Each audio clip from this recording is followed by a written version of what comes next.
Cognac and Cigar events. We're still talking about that.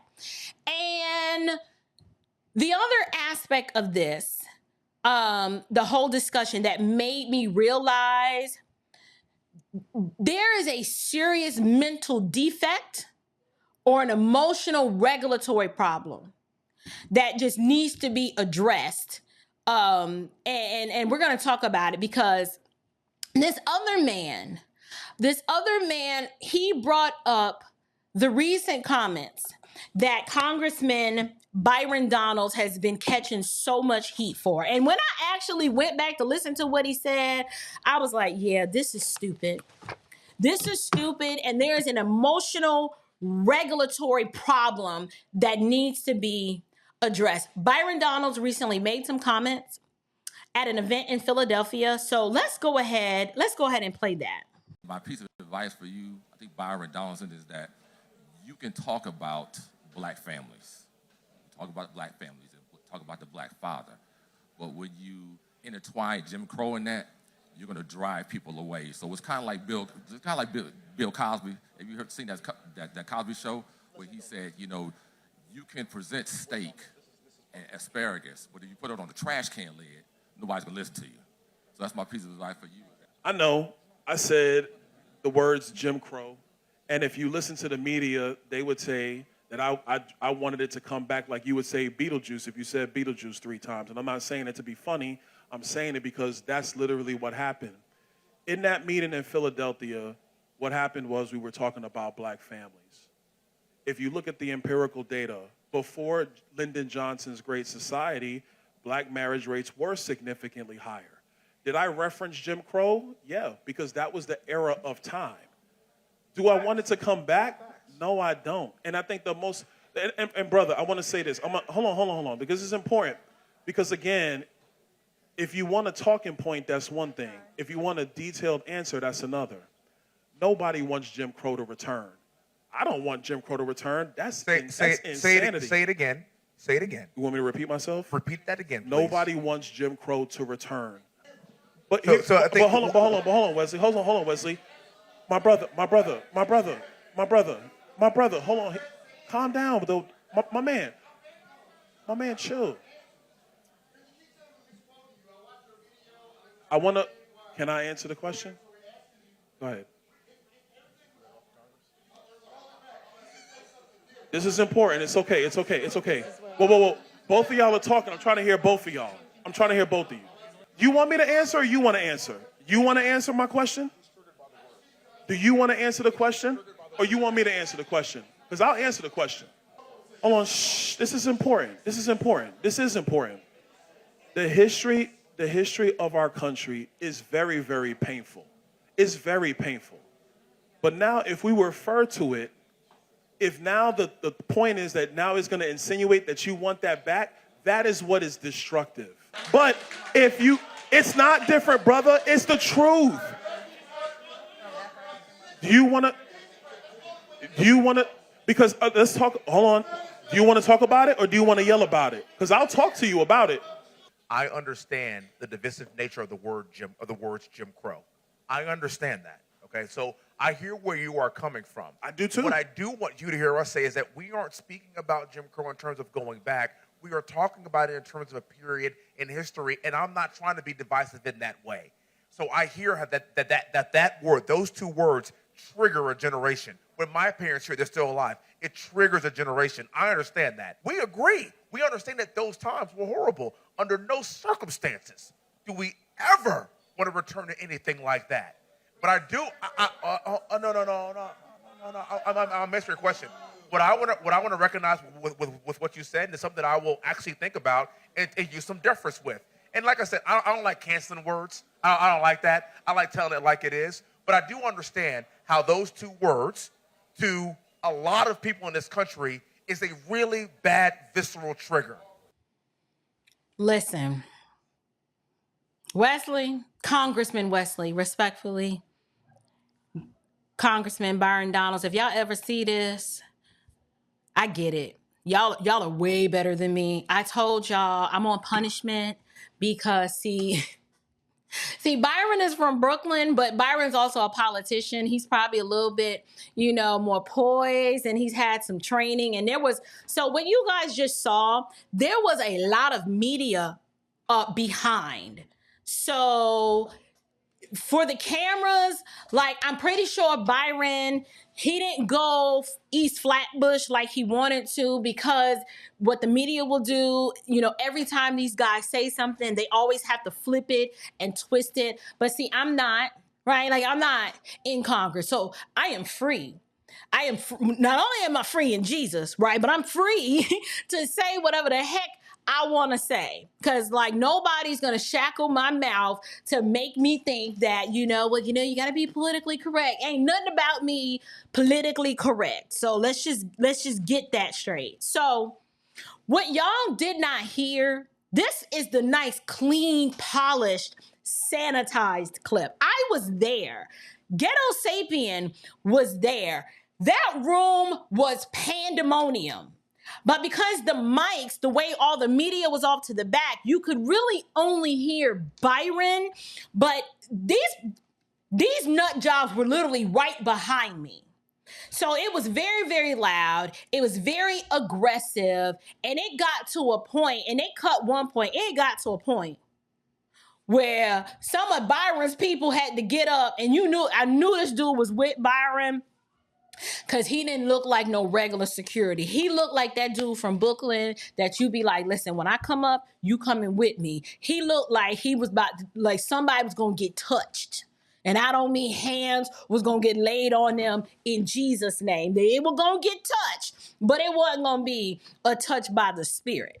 So what you guys were witnessing was the clip that was from a couple of weeks ago. Byron Donalds was talking about the state of the Black family, and it is no secret that we're not doing well. We're not winning in that area. And he referenced how despite slavery, Reconstruction, the KKK, Jim Crow, the Black family was together and we were doing better in spite of those conditions.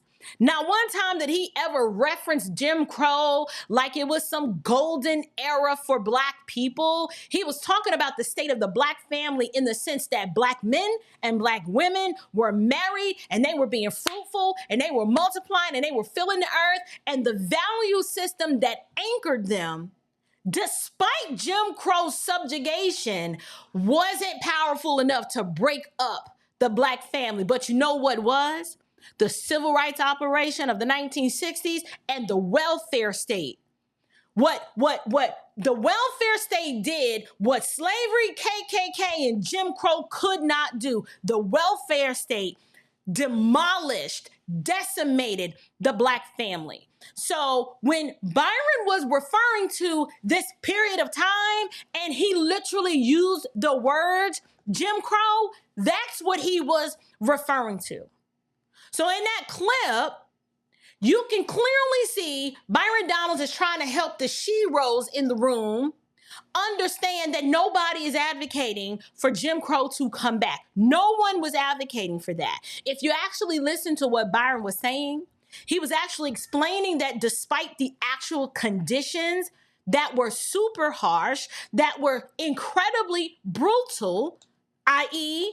slavery, the segregated South, Jim Crow, the KKK, all of that. Despite those conditions, the Black family was together, which is an absolute fact. The idea that families would just, women would just go off and just break up a whole home because they're not happy, that wasn't happening. All we had was each other, and we had a strong sense of community.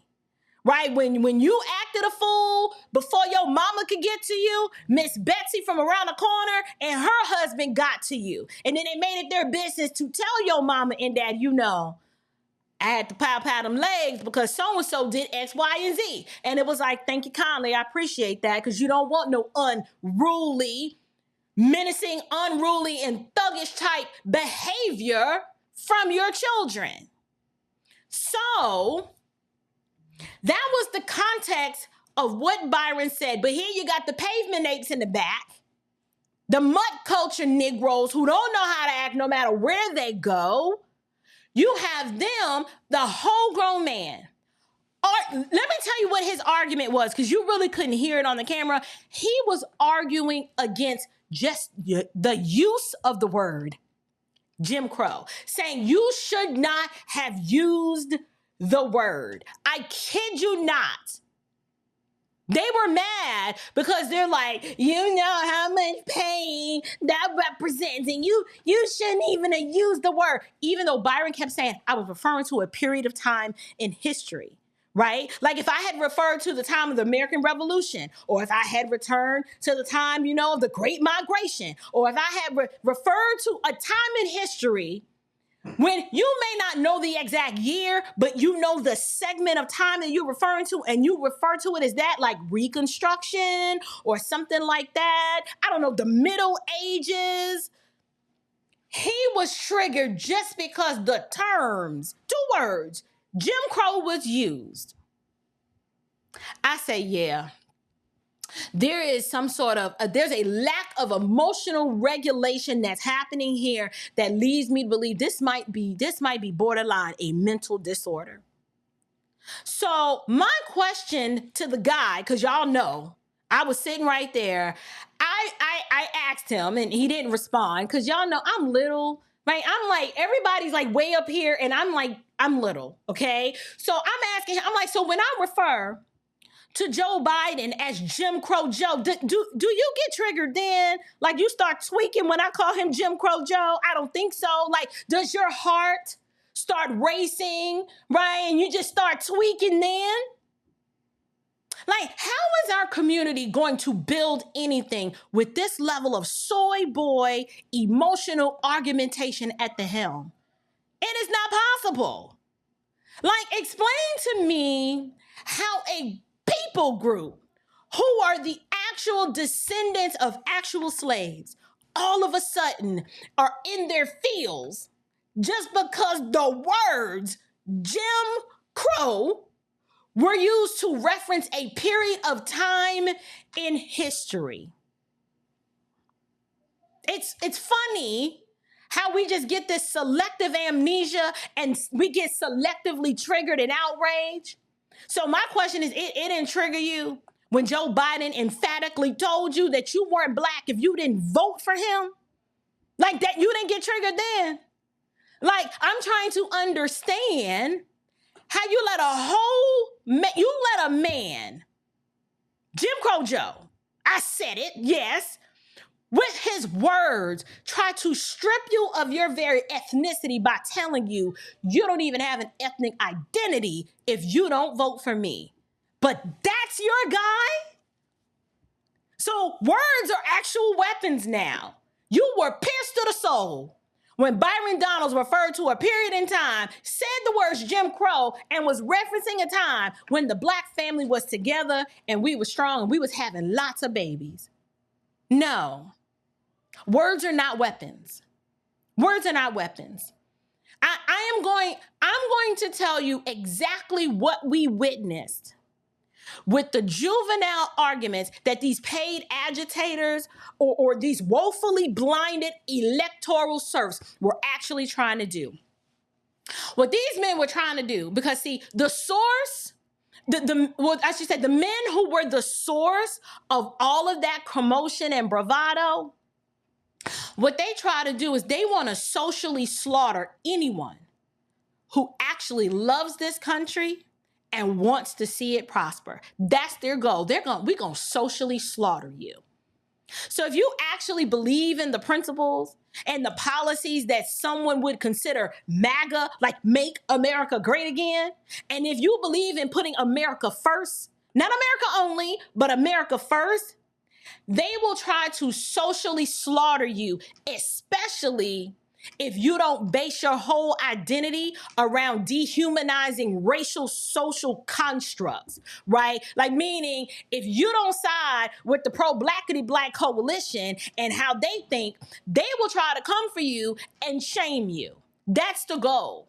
If you don't support their demands for equality of condition and results through government resolution, i.e., give me reparations or support reparations as cash payments, they will assault your reputation.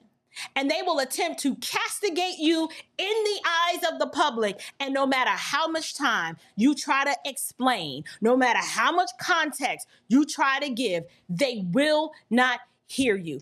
I can't tell you how many times I listened to the original statement by Byron Donalds and how much he tried to clarify and provide context to what he said. It did not matter because they weren't interested in hearing the truth. These people don't live in truth. They are of their father, the devil. They don't want the truth. They want to wallow in their oppression. And they want to drag you down with them because you need to feel oppressed too. You need to be oppressed too. Now, this is the part. This is the part that disappointed me about both Wesley and Byron. And I am saying this respectfully because, like, I love these two as congressmen. But I'm not going to lie.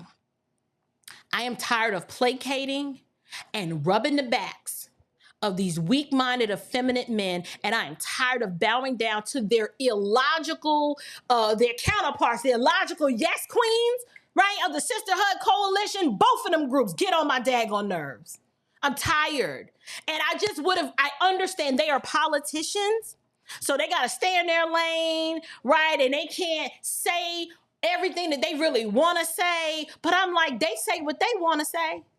So maybe that's why you need people like me. Because see, I'm not bound by the rules of the spectrum or the aisle. No, I'm not doing that. I'm going to tell you like it is. Like you sound real weak right now, considering like the people that we supposed to come from who endured slavery. You out here where you actually care that I used the term Jim Crow? Like, so now you policing words?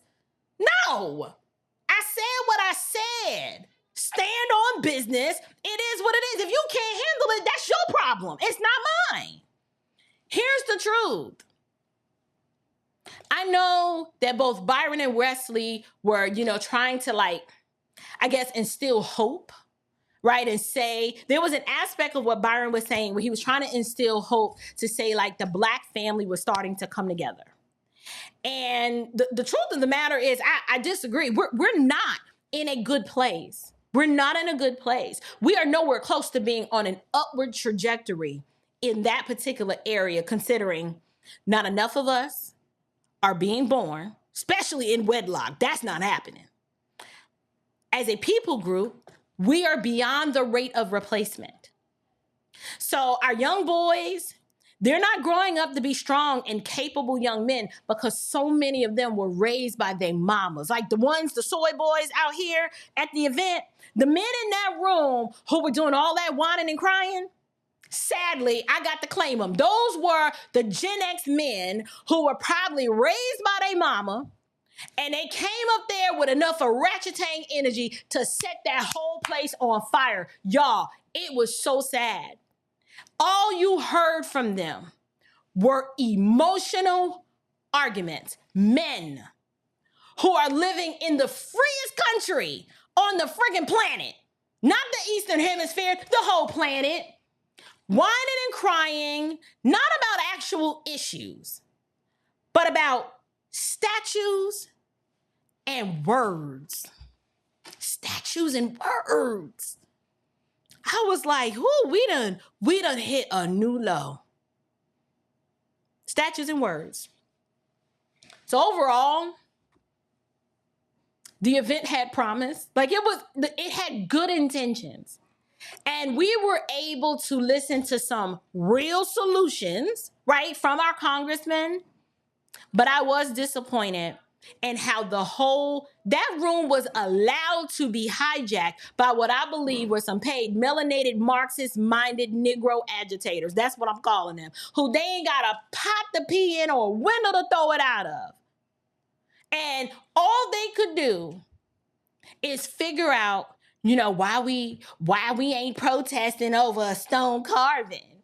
And why we using the word Jim Crow, to describe a period in history Like, that's what they were crying about when this is a time in history when the facts bear out that the black family was together. And just because he had the audacity to just say the words. Like, that was a time when we weren't relying on government intervention to satisfy our every waking need. And they took that and perverted it just like their father, the devil, does, who perverts everything and try to turn it into something that it wasn't even that. It wasn't even that. At the end of the day, here is how I feel, and I don't care who likes it. Some of these people, you're going to have to leave them behind. Apart from preaching the gospel to them and telling them that they need to repent of their covetousness and the hatred in their heart and the grievances that they never experienced any of this stuff, but they refuse to let go of. Outside of that, leave their behinds right over there on that Democrat plantation and let them vote themselves into destruction. Let them do it. Because they are already doing it anyway. They already vote without equivocation for the slaughtering of the unborn in the womb. And namely, it's the ones that look like them that they're snuffing out. But then in the next breath, they want to holler that Black Lives Matter. Nobody believes you. No one believes you.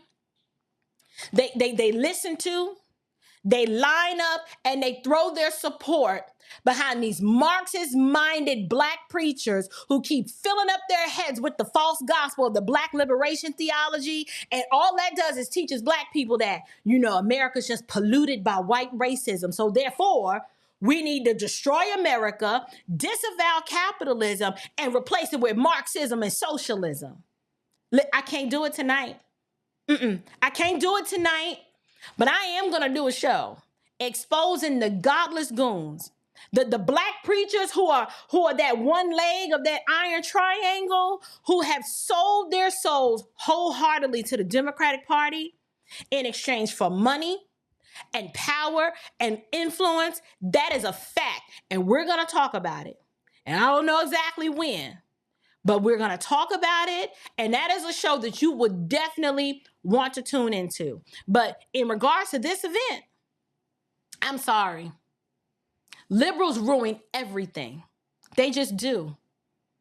Everybody was networking, hugging, having a good time. The panel was going great, and then here they come. Shouting out just like they are ratchetang mamas. Coming in with nothing but raw emotions, void of any facts, unwilling to listen to what the other side was trying to say and educate them on. They just come in loud, strong, and wrong. Just wrong. And then when they actually was provided with the clarity that you would think, oh, this should clear it up, it still wasn't good enough, which proves to me that they're not interested in listening. They just want to move the goalposts because they need, without the oppression, without the victimhood, these people have nothing. They don't have anything to point their energy or to harness their energy on. So they keep this. They need this. It's like life to them. I am thoroughly convinced that liberalism is a disease. And all it does, it eats away at your brain and it prevents you from thinking logically and in proper categories. And that's just how I feel about it.